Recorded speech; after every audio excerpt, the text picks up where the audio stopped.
आज हम शुकनासोपदेश के गद्यांशों का अनुवाद एवं व्याख्या करेंगे। शुकनासोपदेश कादंबरी का अंश है और कादंबरी बाणभट्ट की रचना है। इसमें शुकनास मंत्री ने चंद्रापीड़ को जो उपदेश दिया है वह युवाओं के लिए अत्यंत प्रेरणादायी है। युवा इस उपदेश से बहुत कुछ सीख सकते हैं और अपने उज्जवल भविष्य का चयन कर सकते हैं और उस अच्छे पथ का चयन करके अपने मार्ग को प्रशस्त कर सकते हैं, अपने भविष्य को उज्जवल बना सकते हैं। गद्यांश इस प्रकार है। एवं समतिक्रामत्सु केषुचित् दिवसेषु राजा चंद्रापीडस्य यौवराज्याभिषेकं चिकीर्षुः प्रतिहारान् उपकरण संभार संग्रहार्थम आदिदेश। एवं इस प्रकार समतिक्रामत्सु केषुचित् दिवसेषु कुछ दिन बीत जाने पर, कुछ दिन केषुचित् दिवसेषु दिन समतिक्रामत्सु बीत जाने पर चंद्रापीडस्य चंद्रापीड का यौवराज्याभिषेकं चिकीर्षु युवराज पद पर अभिषेक करने के इच्छुक राजा। कौन राजा? तो तारापीड़ जो चंद्रापीड़ के पिता हैं, उन्होंने आदेश दिया। क्या आदेश दिया? तो उपकरण संभार संग्रहार्थम आदिदेश।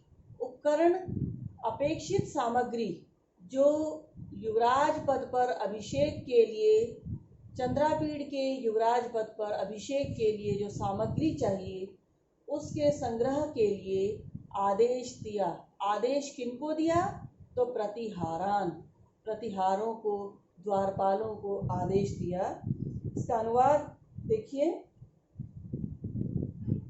इस तरह कुछ दिन बीत जाने पर चंद्रापीड़ को युवराज पद पर अभिषेक करने की इच्छा वाले राजा तारापीड़ ने अभिषेक की सभी सामग्री जुटाने के लिए द्वारपालों को आदेश दिया। दूसरा गद्यांश देखिए। समुपस्थित यौवराज्याभिषेकं च तम कदाचित् दर्शनार्थम आगतम आरूढ़ विनयमपि विनीततरम इच्छन् कर्तुम शुकनास सविस्तरम उवाच। समुपस्थित यौवराज्याभिषेकं अर्थात शीघ्र ही जिसका युवराज पद पर अभिषेक होने वाला है,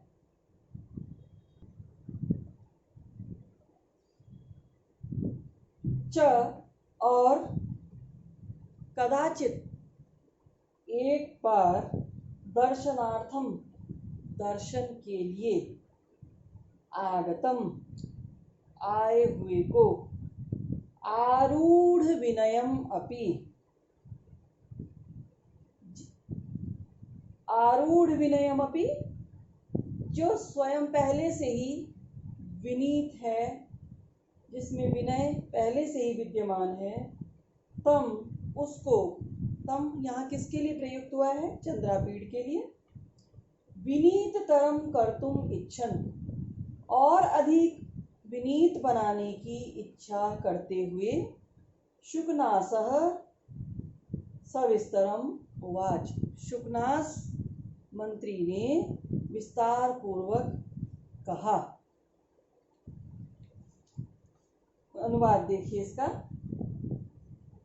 एक बार दर्शन के लिए आए हुए, निकट भविष्य में युवराज पद पर अभिषिक्त होने वाले, पहले ही से विनीत चंद्रापीड़ को और अधिक विनीत बनाने की इच्छा वाले प्रधानमंत्री शुकनास ने विस्तार पूर्वक कहा। इस गद्यांश में कुछ व्याकरणात्मक टिप्पणियां हैं, उनको देखिए। समतिक्रामत्सु, जो ऊपर के गद्यांश में है, समतिक्रामत्सु सम उपसर्ग अति उपसर्ग क्रम धातु, उसमें क्षत्रि प्रत्यय और फिर सप्तमी विभक्ति है। यौवराज्याभिषेकम, युवा चासौ राजा च युवराजः, कर्मधारय समास है। युवराज क्षय प्रत्यय यौराज्यम, यौवराज्ये अभिषेकः यौवराज्याभिषेकः, सप्तमी तत्पुरुष है और द्वितीया एक वचन होगा तो बनेगा यौवराज्याभिषेकम। चिकीर्षु, क्री धातु में सन प्रत्यय, उत्तम पुरुष एक वचन होने पर चिकीर्षु बनेगा। उपकरण संभार संग्रहार्थम, उपकरणानां संभारः, उपकरण संभारः षष्ठी तत्पुरुष है। तस्य संग्रहार्थम, पुनः षष्ठी तत्पुरुष, सामग्री समूह संग्रह के लिए, यह अर्थ होगा। उपकरणम, उप उपसर्ग है, क्री धातु है, ल्युट प्रत्यय, अर्थ इसका अर्थ है सामग्री। युवराज्य, ये युवराज पद पर जो अभिषेक है इसके लिए कुछ सामग्री की आवश्यकता होती है, जैसे हवन सामग्री है, घी है, राजकीय वस्त्र हैं, छत्र है, चंवर है, राज तिलक के अवसर पर तीर्थों का पवित्र जल है, राज्य सिंहासन है। इस प्रकार की जो वस्तुएं हैं उनके लिए कहा है उपकरण। संभार, सम उपसर्ग री धातु घय प्रत्यय, ये समूह इसका अर्थ है। तो उपकरण संभार मतलब क्या हुआ? उपकरण का अर्थ है किसी क्रिया विशेष के लिए जो अपेक्षित सामग्री है वो, और संभार मतलब समूह, तो सामग्री समूह हो गया उपकरण संभार। आदिदेश, आ उपसर्ग दिश धातु लिट लकार प्रथम पुरुष एक वचन। समुपस्थित यौवराज्याभिषेकम, सम्यक उपस्थितः यौवराज्याभिषेकः यस्य सः तम, बहुव्रीहि समास है यहाँ पर। आरूढ़ विनयम, संप्राप्त विनयम, आरूढ़ विनयः यस्य सः, बहुव्रीहि समास है। फिर द्वितीया एक वचन में आरूढ़ विनयम होगा। विनय जो शब्द है, वि उपसर्ग नी धातु अप प्रत्यय विनय। विनीत तरम, विनीत में तरप प्रत्यय लगा और द्वितीया एक वचन में बना विनीत तरम। विनीत शब्द कैसे बना है? वि उपसर्ग नी धातु ता प्रत्यय लगकर विनीत शब्द बना है। इच्छन, इश धातु में क्षत्रि प्रत्यय प्रथमा पुरुष प्रथमा विभक्ति एक वचन इच्छन बना है।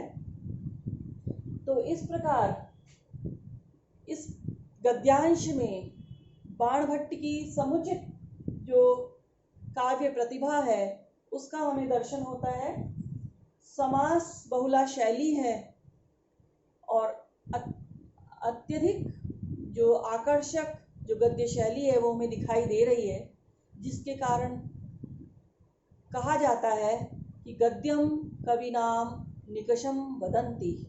और हम देख रहे हैं कि गद्य जो है कवित्व की कसौटी है, कवियों की कसौटी है, और बाणभट्ट इस कसौटी पर पूर्णतया खरे उतरे हैं। और आगे हम देखेंगे जैसे जैसे बढ़ेंगे तो इनकी शैली में, उपदेश की जो शैली है, इतना कठिन गद्य रचना करने वाले, समास बहुला गद्य की रचना करने वाले कवि ने उपदेश को अत्यंत सरल शैली में दिया है, जिससे कि सरलता से उसे आत्मसात किया जा सके। धन्यवाद।